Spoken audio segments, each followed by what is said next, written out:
Hi అండి, welcome to అర్షాస్ Hindu divine. ఈరోజు నేను మీకు జపాలి హనుమాన్ టెంపుల్ గురించి వివరించబోతున్నాను. ఈ జపాలి హనుమాన్ టెంపుల్ తిరుమల తిరుపతి దేవస్థానానికి 5 కిలోమీటర్ల దూరంలో ఉంటుంది. పాప వినాశని వెళ్ళే మార్గమధ్యమంలో మనం ఈ జపాలి హనుమాన్ టెంపుల్ని చూస్తామండి. ఈ విధంగా జపాలి హనుమాన్ మందిరానికి మెట్ల మార్గంలో వెళ్ళవలసి ఉంటుంది. స్వామివారి యొక్క ఆలయానికి చేరుకునే మార్గమధ్యమంలో ఎన్నో అనుభూతుల్ని మనం చూస్తామండి. ఈ జపాలి హనుమాన్ మందిరం అనేది దట్టమైన అడవిలో, అలాగే ఇలా పెద్ద పెద్ద చెట్ల మధ్యలో ఉంటుందండి. మనం మెట్లపై నుంచి వెళ్తున్నప్పుడు చాలా ప్రశాంతమైన వాతావరణాన్ని, అలాగే చక్కటి ఆహ్లాదకరమైన వాతావరణాన్ని చూడవచ్చు. ఇలా వెళ్తూ ఉన్నప్పుడు మనకు అనేక రకాలైన జంతువులు అక్కడ కనిపిస్తాయి. ఈ జపాలి హనుమాన్ మందిరంలో నేను ఎక్స్పీరియన్స్ చేసింది, అలాగే అబ్జర్వ్ చేసింది ఏంటంటే, ఇక్కడ చాలా చక్కటి బయోడైవర్సిటీ ఉందండి. రకరకాల పక్షులు ఉన్నాయి, అలాగే ఎక్స్టింక్ట్ అవుతున్న జాతులకు సంబంధించిన జంతువులు కూడా నాకు చాలా కనిపించాయి. చెప్పాలంటే వాటి పేర్లు కూడా నాకు సరిగ్గా తెలియదు. అలాంటి జంతువుల్ని నేను చాలా చూశాను. ఈ దారిలో చాలా అందంగా ఉంది. మార్గమధ్యమం అంతా కూడా చాలా మంచి వ్యూ ఉందండి. మీరు చూస్తే చాలా హ్యాపీగా, పీస్ఫుల్గా ఫీల్ అవుతారు. ఈ జపాలి హనుమాన్ క్షేత్రంలో చాలామంది మునులు, అలాగే ఋషులు తపస్సు చేసుకున్నారని ఇక్కడ చెప్తున్నారండి. అలాగే ఈ పరిసరాలలో దేవతలు తిరుగాడతారని కూడా ఇక్కడి వారి యొక్క నమ్మకం అండి. అయితే ఈ జపాలి హనుమాన్ క్షేత్రానికి ఒక స్థల పురాణం ఉంది. అదేమిటంటే, పూర్వం శ్రీ మహావిష్ణువు రామావతారం ఎత్తాలని నిశ్చయించుకుంటాడంట. అప్పుడు ఈ రామావతారంలో ఉన్న శ్రీ మహావిష్ణువుకి సహాయం చేయడానికి వానర రూపాన్ని శివుడు ఎత్తాలని నిర్ణయించుకుంటాడంట. అయితే 33 కోట్ల మంది దేవతలతో కలిసి శివుడు అన్ని శక్తులను కూడగట్టుకొని హనుమాన్ అవతారాన్ని ఎత్తాలని నిర్ణయించుకుంటాడు. ఇలా హనుమాన్ అవతారాన్ని ఎత్తబోతున్న శివుడి యొక్క రూపాన్ని అందరికన్నా ముందుగా జావాలి అనే మహర్షి దర్శించుకోవాలి అనుకుంటాడు.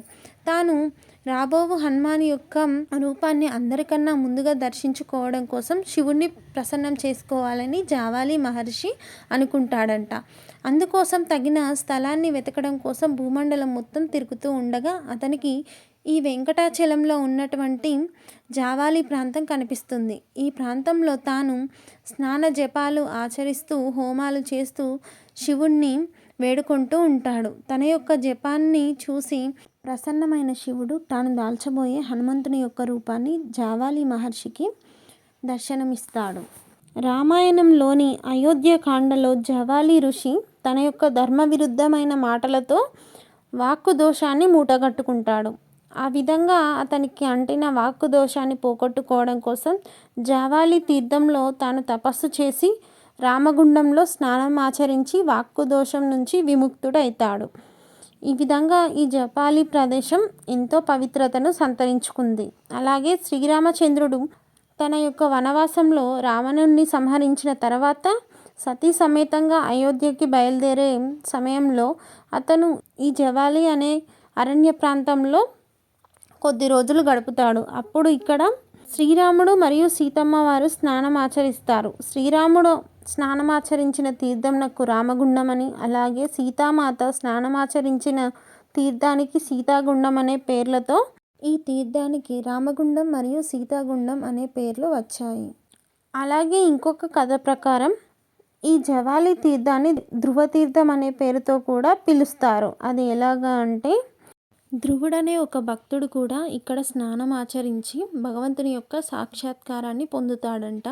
అలా ఆ భగవంతుని దర్శించుకున్న ధ్రువుడు ఆనందంతో ధ్రువతీర్థంగా మారిపోయి ఇక్కడ స్నానాదులు చేసేవారికి పుణ్యాన్ని చేకూరుస్తాడని, అందువల్ల ఈ జపాలి తీర్థాన్ని ధ్రువతీర్థం అని కూడా అంటారట అండి. అలాగే ఈ ధ్రువతీర్థం నేటికి కూడా ఉంది. ఈ ధ్రువతీర్థం యొక్క నీరుతోనే స్వామివారికి జరిగే అన్ని కైంకర్యాలని చేస్తారంట. అలాగే ఎలాంటి కష్టాల్లో ఉన్నవారైనా సరే ఈ జాపాలి తీర్థంలో స్నానం ఆచరించి హనుమాన్ మందిరం చుట్టూ ప్రదక్షిణలు తడిబట్టలతో గనక చేస్తే వారి యొక్క కష్టాలన్నీ తొలగిపోతాయని స్థల పురాణం చెబుతుందండి. ఈ 2025 ఇయర్ ఎండింగ్ ఈ జాపాలి హనుమాన్ మందిరం అనేది మంచి మెమరీస్ని మాకు ఇచ్చిందండి. నాకు ఇలా ప్రకృతిలో నడవడమైనా, ఇలా పీస్ఫుల్ ప్లేసెస్లో ఉన్నటువంటి టెంపుల్స్ని విజిట్ చేయడం అంటే చాలా ఇష్టం అండి. ఎక్కువగా నేను గ్రీనరీ ఉన్న ప్లేసెస్ని ఇష్టపడతాను. ఈ ప్లేస్ నాకు చాలా బాగా నచ్చింది. మీరు కూడా ఒకసారి వెళ్ళి చూడండి. అలాగే ఈ వీడియోలో చూస్తున్నారు కదండి, ఒక చెట్టుకి హనుమాన్ని ఇలా ప్రతిష్టాపన చేశారండి. ఇది సహజ సిద్ధంగా ఏర్పడిందంట. ఈ విధంగా చెట్టుకి సింధూరం రాసి దీన్ని హనుమాన్గా భావిస్తున్నారు వీళ్ళు. ఈ హనుమాన్కి రూపాయి నాణాలని ఇలా అతికించారండి. ఇలా అతికిస్తూ వారి యొక్క కోరికలను కోరుకుంటారంట. అలాగే ఈ జపాలి హనుమాన్ క్షేత్రంలో కోనేరు కూడా ఉంటుందండి. చాలా బాగుంది కోనేరు కూడా. చూడండి, ఈ వీడియోలో చూపిస్తున్నాను. ఈ విధంగా ఉంటుంది. దీన్నే జపాలి తీర్థం అని అంటారు, లేదా ధృవ తీర్థం అని కూడా అంటారు.